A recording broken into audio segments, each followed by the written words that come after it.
asalaamaaleykum sama gars yi na ngeen def j'espère que yéen a ngi si jàmm te dañoo bëggoon ñëwaat ak yéen si lu ñu woowe si les trois lois de Newton.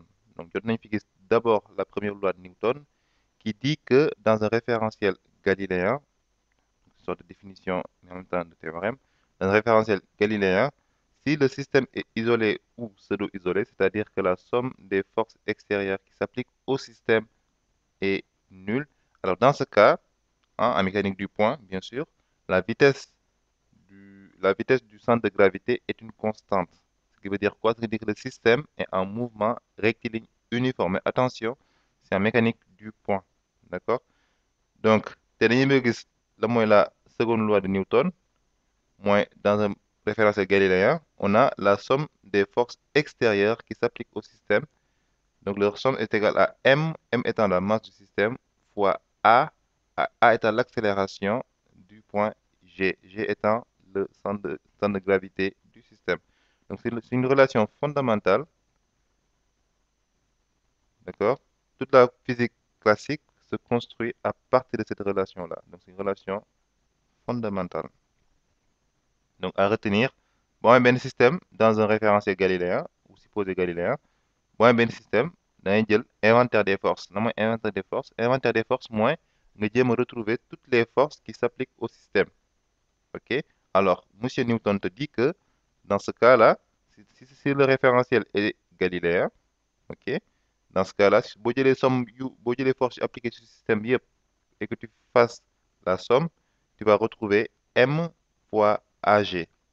Donc AG mooy lan? AG mooy l'accélération du centre de gravité ou l'accélération du système comme on est en mécanique du point. OK? Donc tu vois qu'on peut retrouver la première loi de Newton à partir de la deuxième loi de Newton. Pourquoi? Parce que dans la première loi de Newton, on a supposé que la somme des forces extérieures est égale à zéro. Donc ce qui veut dire quoi? C'est que veut dire que MAG est égal à zéro.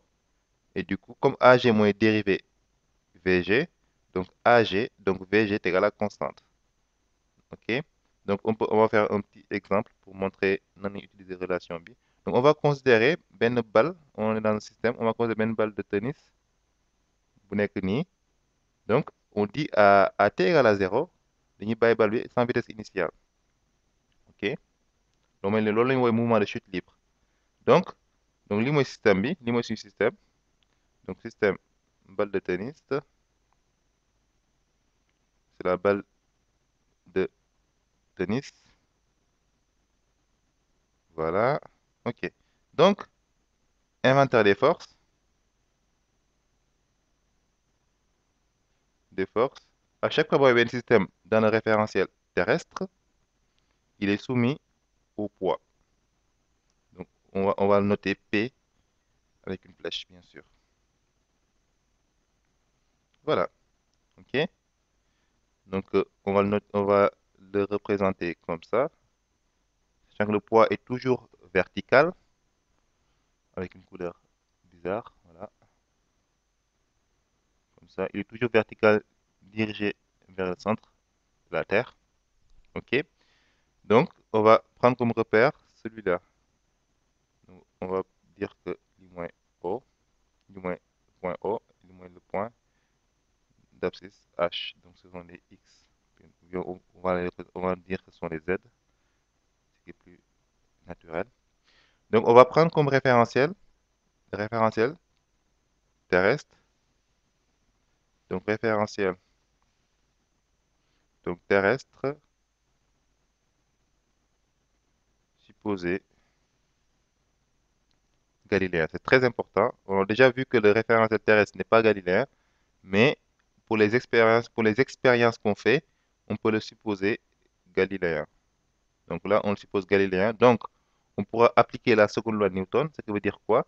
Ça veut dire que M, si on note ce point-là, le point G, alors M à G est égal à P. Voilà.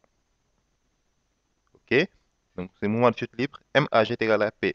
Or, jàng ngeen seen cours de physique que P est égal à mg. Le poids est égal à la masse fois le vecteur G. OK? Donc, AG, donc mun nga si jëlee ne MAG c'est égal à mg. Voilà. Bon, simplifier les masses d'un côté et de l'autre. Donc, du coup, tu as au final AG, c'est égal à G. C'est très important. Ce qui veut dire que dans un mouvement de chute libre, l'accélération, en fait, c'est égal au vecteur G. Donc, à partir de là, mën nga décrire tout le mouvement que fait G, décrire la loi, mën nga bindaat, jéem a retrouver la loi horaire remplie par, la loi horaire vérifiée par G. OK? Donc, ñu ñëw pour montrer, pour wane rek l'importance de la seconde loi de Newton. Maintenant, on va passer à la troisième loi de Newton. Donc, il y a trois lois de Newton. Donc, là, c'est la troisième loi de Newton. Alors, la troisième loi de Newton, elle est assez impressionnante. Elle dit quoi? Elle dit que si un système SA, dans un système SA et SB, tu as deux systèmes SA et SB. Alors, on appelle FA sur B la force appliquée par A, donc la force appliquée par A sur B. On appelle FB sur A la force appliquée par B sur A. Alors, la troisième loi de Newton, la loi des actions réciproques. Ça veut dire quoi? C'est que dire que, là j'ai une flèche, donc c'est flèche FB sur A. Ça veut dire que FA sur B, en fait, dans un référentiel galiléen, toujours, dans un référentiel galiléen, je vais l'abréger comme ça, FA sur B, c'est égal à FB sur A. OK? Et indépendamment de la masse de SA et de la masse de SB. C'est-à-dire, boo amee benn force boo xamante ne moom la A di appliquer sur B, alors la même force de B di appliquer sur A, sauf que c'est dans le sens inverse. Du coup, da nga fi benn signe moins qui est aussi important, donc je le marque en rouge. Ça, c'est très très important. Et c'est dans le référentiel galiléen toujours. Voilà. Ça veut dire quoi? Un, disons, un exemple.